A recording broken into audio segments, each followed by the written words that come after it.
세상이 어지럽고 어려워지면 우리 삶도 같이 어려워지고, 또 우리 삶이 어려워지면 가정생활 역시 어려워지는 것이 당연합니다.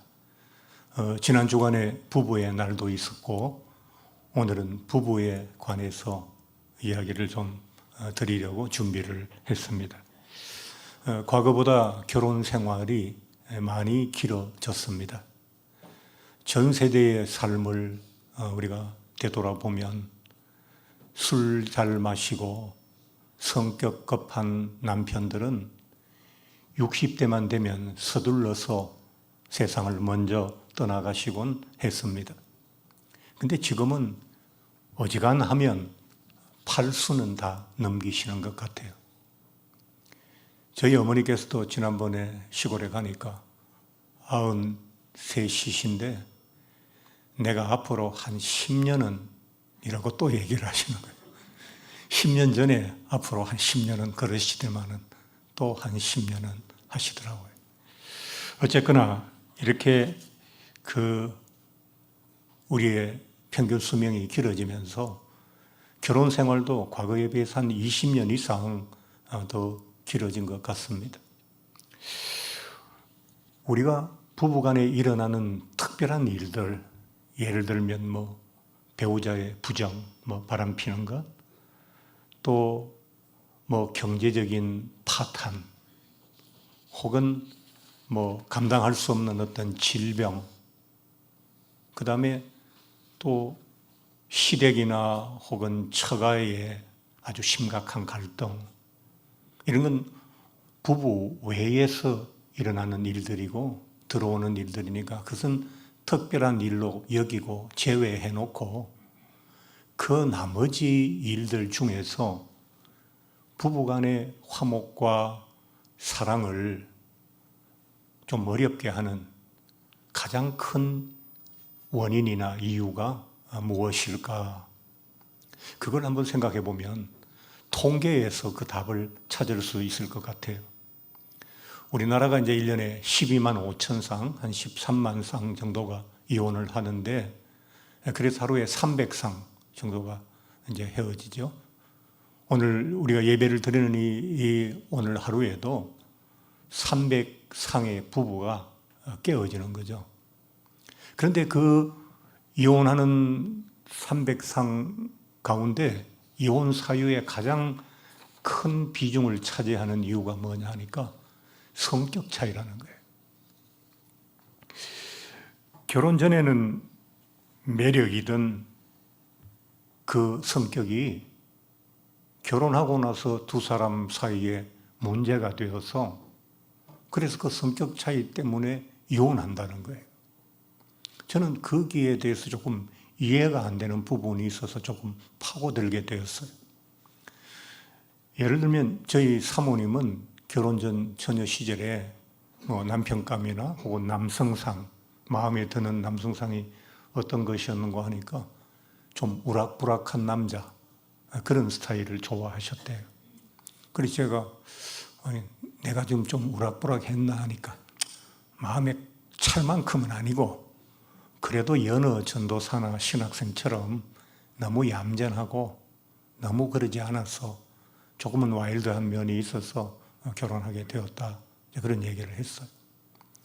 그런데 결혼하기 전에는 그 와일드함이 매력이었는데 결혼하고 나서는 그 와일드함이 문제가 된다. 그건 좀 이상하잖아요. 알고 했잖아요.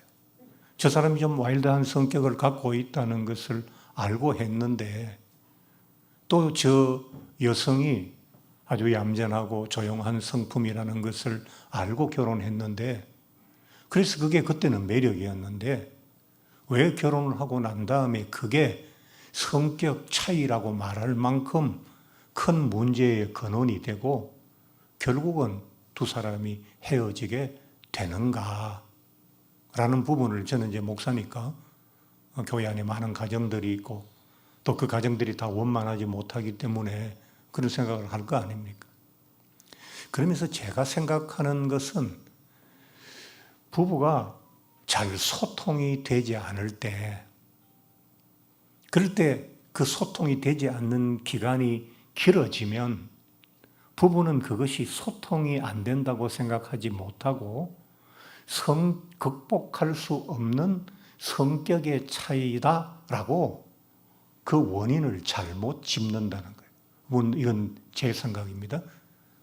이제 왜 그런 얘기를 하느냐 하면 소통이라고 하는 것은 굉장히 중요한 거예요. 그것은 우리의 삶에 만족을 줄 뿐만 아니라 관계를 계속해서 유지하고 지속할 수 있도록 만들어주는 힘인데 아무리 서로의 매력에 끌려서 결혼했다 할지라도 지속적인 어떤 것이 소통이 주어지지 않는다면 결국 그 관계는 어려워질 수밖에 안 돼. 관계가 메말라지고 매력도 환멸이 될 수가 있다는 거예요. 소통이 안 될 때.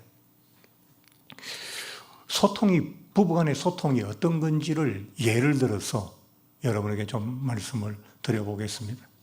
어떤 부부의 이야기입니다.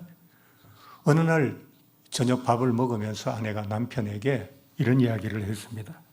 여보, 우리 집 앞 사거리에 아주 근사한 레스토랑이 생겼어요. 라고 아내가 말했어요. 그러니까 남편 역시 밥을 먹으면서 그 말을 받아가지고 요즘같이 어려운 때에 그분들 그렇게 창업해가지고 장사 잘 되려나? 그러고 이제 이야기는 끝이 났죠. 또 한 일주일 지나서 아내가 남편에게 여보, 그 우리 집 앞 사거리에 있던 그 레스토랑, 지난번에 말했던 그 레스토랑에 지나가면서 보니까 손님들이 어마어마하게 줄을 서서 기다리고 있었어요. 그랬어요. 그랬더니 남편이 걱정했더니 장사가 잘 되나 보네? 다행이구만. 그러고 또 말이 끝났어요. 또 한 일주일쯤 있다가 아내가 남편에게 여보, 오늘 우리 옆집 아주머니가 그 레스토랑에 가서 식사를 했는데 그 집 음식이 그렇게 맛있대요. 그랬어요. 그러니까 남편이 그 집 셰프가 아주 수준급이고 요리를 잘하나 보지? 그러고 또 말이 끝났어요. 부부는 열심히 대화를 했죠. 근데 아내의 그 이야기 속에 들어있는 진정한 의미를 남편은 모르는 거예요. 아내가 그 이야기를 계속하는 것은 뭐냐 하니까 남편에게 언제 우리도 같이 그 레스토랑에 가서 식사라도 한번 이렇게 즐겁게 화목하게 한번 합시다 라는 이야기를 그런 식으로 하고 있었던 거죠. 그러니까 아내는 남편에게 레스토랑에 같이 가자는 요청을 계속 그런 식으로 이야기를 했던 거예요. 근데 남편은 잘 돼야 될 텐데 잘 된다니 다행이네. 셰프가 참 괜찮은 사람이 왔나 보네. 라고 동문서답을 계속해 왔던 것입니다. 이게 불통입니다. 이야기를 안 하는 것이 불통이 아니고 상대의 마음을 읽지 못하는 것이 불통이라는 거예요. 연애 때는 아내가 뭘 원하는지 남편이 그때는 연애 때니까 얼마나 열심히 살폈겠어요. 아내 역시 이 남자가 어떤 옷을 입으면 좋아하고 화장을 진하게 하는 게 좋을까 약하게 하는 게 좋을까 계속 상대방의 마음을 알고 자기에 대한 관심도를 높이기 위해서 노력했잖아요. 근데 결혼하고 나서는 그 일을 계속해서 하지 않으니까 바로 이와 같은 불통이 일어나는 거예요. 불통은 대화를 안 하는 것이 불통이 아니고 상대방의 마음을 모르는 것이 불통이라는 거예요. 부부간의 성격 차이라고 생각하던 부부는 실제로 성격 차이가 아니고 그건 소통의 부재 때문에 우리는 극복할 수 없는 차이가 있어 라고 그렇게 병명을 잘못 정하게 된다는 겁니다. 아내는 남편이 우락부락한 것이 매력이고 매력이라 결혼했고 남편은 아내가 얌전하고 조용해서 그게 매력이라고 결혼했습니다. 그들의 상대는 성격이 상대의 성격이, 두 사람은 다 상대의 성격이 좋았던 거예요. 그런데 갑자기 성격 차이다. 저는 그게 아니라는 것입니다. 이런 말이 있습니다. 남편은 말을 마음속에 담아두고 아내는 말 속에 마음을 담아둔다. 아내와 남편의 어법이, 남자와 여자의 말하는 법이 서로 전혀 다르다는 거예요. 갑자기 아내가 창가에서 달을 보면서 남편에게 오늘 보름달이 참 밝네요. 그랬어요. 남편이 이 사람이 여고시일로 다시 돌아가나 보름달이니까 밝지 왜 밝겠어? 그랬어요. 이 두 부부는 제대로 소통이 되었을까요? 말 속에 마음을 담는 아내의 어법으로 달이 참 밝네요를 해석해 보면 이 밝은 보름달 밑을 당신하고 손을 잡고 아파트 뒷길이라도 한번 걷고 싶다는 이야기를 지금 하고 있는 거예요.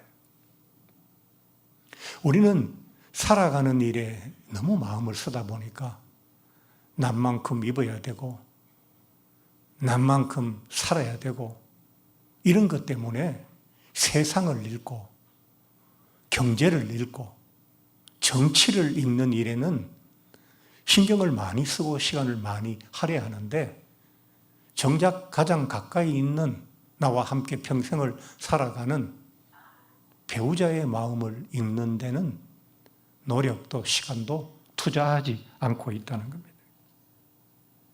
저도 이런 아내들의 어법을 깨달은 지가 사실 얼마 되지 않습니다. 오늘 본문에 하파여라는 말씀이 앞쪽에 나오죠. 31절에. 프로스콜라오라고 하는 단어인데 이 단어의 뜻은 합일이라는 겁니다. 합일. 서로 다른 두 개가 완전한 하나가 되는 것. 그걸 이 단어가 뜻하는 단어라는 겁니다. 부부가 합의를 한다고 할 때 성경은 부부에게 서로 다른 너희 두 사람이 완전한 하나가 되라고 말씀을 하셨잖아요. 그럼 부부가 합일, 서로 다른 둘이 하나가 되는 구체적인 방법이 뭐가 있을까요? 한 침대에서 자는 겁니까? 분방하지 않는 것? 그럼 우리가 합일되고 하나가 됩니까? 서로 다른 둘이? 같은 일을 하고 같은 장사를 하면서 24시간 하루 종일 같이 붙어 있으면 서로 다른 부부는 합일이 될까요? 아니면 하루 종일 손을 잡고 있어야 됩니까? 그래야 합일이 됩니까? 부부의 합일은 결국 마음과 마음으로 하나가 될 수밖에 다른 현실적인 방법이 없다는 거예요. 마음과 마음이 하나 되기 위해서는 대화가 필요하고 대화를 통해서 상대의 마음을 제대로 읽어야 그래야 부부는 합의를 할 수 있다는 겁니다. 하나님께서 이건 세상의 어떤 복지나 혹은 부부의 행복을 이야기하는 어떤 강사들이나 어떤 교수들이나 이런 분들이 이야기하는 이야기가 아니고 부부를 이 세상에 부부를 짝지워 주셔서 인간이 살아가되 결혼 생활을 통해서 부부로 함께 살아가라고 하는 이 법을 세워주신 하나님께서 너희는 서로 다른 두 사람이 합일하여 하나가 되라는 거예요. 이거 하나님의 말씀이잖아요.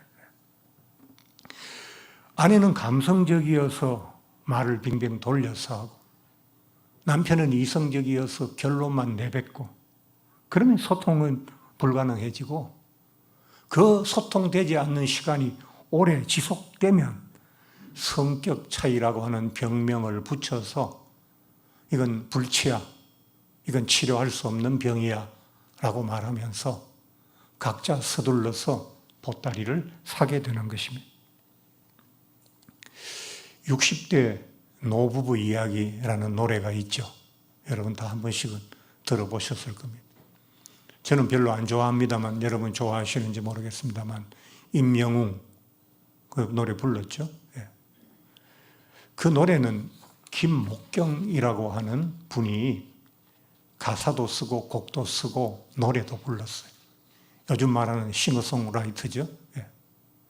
근데 이분이 이 노래를 왜 지었나 하니까 공원 벤치에 노부부가 서로 남편이 아내 어깨에 손을 얹고 이렇게 앉아 있는데 그 노부부의 공원에 앉아 있는 모습이 너무 아름다웠다는 거예요. 이분이 이 노래를 지을 때는 1990년이니까 그분 나이 31살 때예요. 31살짜리가 노부부가 앉아 계신 모습이 얼마나 아름답고 감동적이었으면 이런 아름다운 노래를 그 나이에 지었겠어요. 그런 노래를 지으면서 두 가지 바람을 가졌다고. 하나는 이 노부부가 이렇게 아름다운 모습으로 삶의 마지막 순간까지 함께 가시기를. 또 나도 작곡하고 노래한 자기 자신도 내가 결혼해서 나중에 가정을 가졌을 때, 부부가 되었을 때 이런 삶을 살고 싶다는 그런 마음으로 이 노래를 지었대요. 그래서 그런지 이 노래는 모든 분들의 사랑을 받고 특히 나이 드신 부부들의 사랑을 많이 받는 노래예요. 그런데 이 노래의 가사의 내용을 들어보면 남편이 자기를 먼저 떠나가려고 하는 아내를 지금 막 그 아내와의 지나간 삶을 추억하면서 아쉬워하는 그런 내용이잖아요.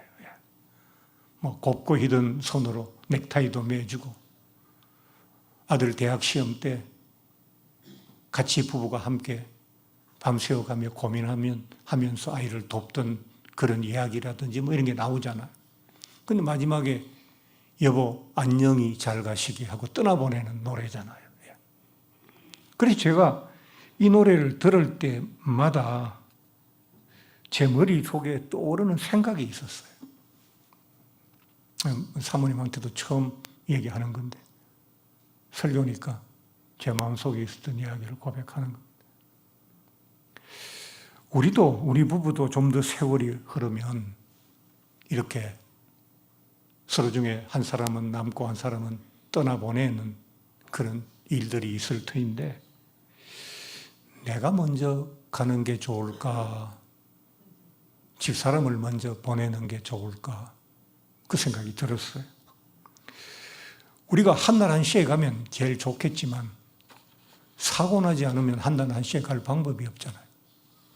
그렇다고 우리가 한날 한시에 가겠다고 사고 나면 자식들은 엄마 아빠를 한꺼번에 잃는 거니까 슬픔이 더 클 것 아닙니까? 바랄 수 없는 일이고. 그럼 누가 먼저 가야 될까? 생각하다가 아이고 나이도 많고 성격 급한 내가 먼저 가야 되겠다. 나는 아내가 없이 살아갈 삶이 또 너무 걱정이 돼요. 생선을 먹을 때도 가시를 발라줘야 먹고 주일날 교회 올 때도 머리 드라이로 말려주고 머리도 빗어주고 오늘 아침도 또 머리를 빗어줘서 이렇게 나와서 설교를 하는데 운전도 해주고 길도 찾아주고 저는 은행이나 관공서 일은 전혀 못하거든요. 다 하고. 근데 만약 내가 뒤에 남으면 내가 그 일을 다 하고 혼자 살 수 있을까? 슬프게 듣지 마세요. 꼭 닥쳐올 현실이기 때문에 약간은 냉정한 마음으로 들었어요. 그래 이제 생각을 하고 하나님께 아이고 이제 제가 가끔씩 한 15년 전부터 그때는 몸이 굉장히 나쁘고 뭐 병원을 그냥 제 집 떠나들듯이 떠나들고 그럴 때니까 오래 못 살 것 같다. 그래서 well dying, 좋은 죽음에 대해서 늘 기도 가끔씩 했었거든요. 새벽 기도 나올 때 뭐 일주일에 한두 번쯤 그런 기도를 한 때가 있었거든. 그런데 내가 먼저 가야 되겠다고 하나님께 기도를 했죠. 몇 년 전에는 가끔씩. 그런데 요즘 와서 이제 그 생각에 좀 변화가 생기고 갈등이 생겼어요. 왜냐 하니까 저희 아내가 예전보다 많이 약해지고 정신도 많이 흐려졌어요. 전에 한번 얘기 드렸죠?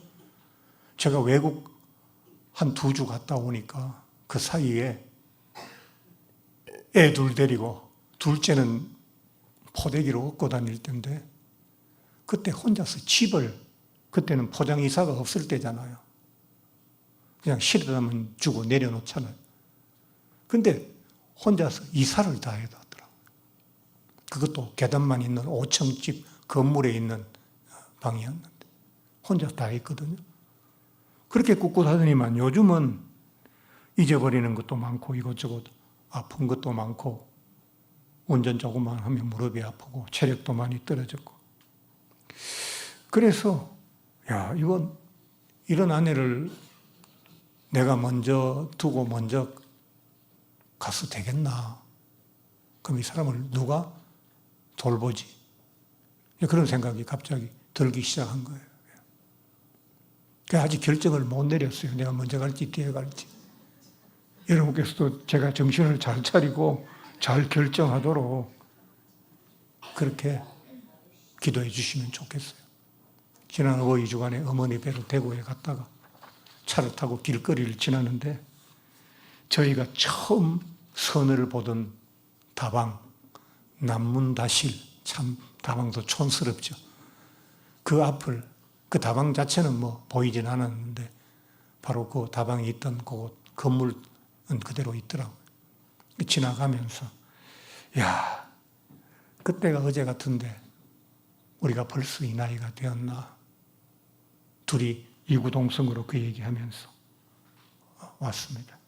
오늘 본문에 너희도 각각 자기의 아내 사랑하기를 자신같이 하고 아내도 자기 남편을 존경하라 하셨는데 아내를 위한 남편의 사랑과 남편을 위한 아내의 존경을 서로 주고 받을 시간이 우리에게 그렇게 많이 남아있지 않습니다.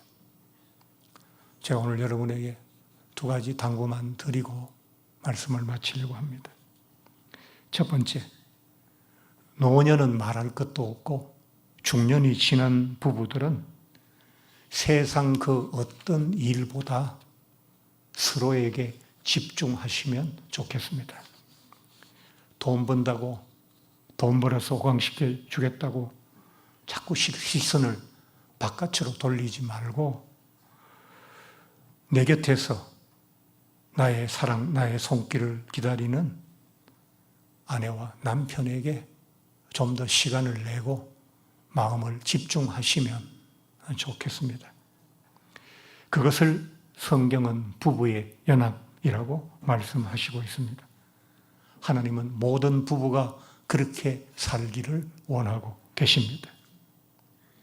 아내와 팔짱을 끼고 같이 걸어가면서도 조금만 늘씬하고 예쁜 여성이 지나가면 고개를 돌리는 가벼운 남편이 되지 마시고 자기 것에 집중하시면 좋겠습니다. 동창생에게 연락만 오면 곰국 끓여놓고 여행 떠나는 치맛바람 가득한 아내가 되지 마시고 남의 편인 남편을 내 편으로 만드시는 아내들이 되셨으면 좋겠습니다. 2번째 당부는 부부는 서로의 마음을 잃고 서로가 서로에게 들려주는 마음의 이야기를 들으려고 노력하셔야 하겠습니다. 마지막으로 자식들을 위해, 사업을 위해, 맡은 사명을 위해 기도하기 전에 하나님께서 내게 주신 배필을 사랑하고 존경할 수 있게 해달라고 기도하셨으면 좋겠습니다. 가장 가까이 있는 사람도 사랑하지 못하는데 뭔 박애주의자가 되고 뭐 나가서 세상 모든 사람을 사랑하고 할 수 있겠습니까? 여러분의 가정이 하나님의 말씀이 이루어져서 부부가 합의를 하는 가정이 되실 뿐만 아니라 서로에게 사랑과 존경을 가득 안겨다 주는 그런 행복한 부부들이 되셨으면 좋겠습니다.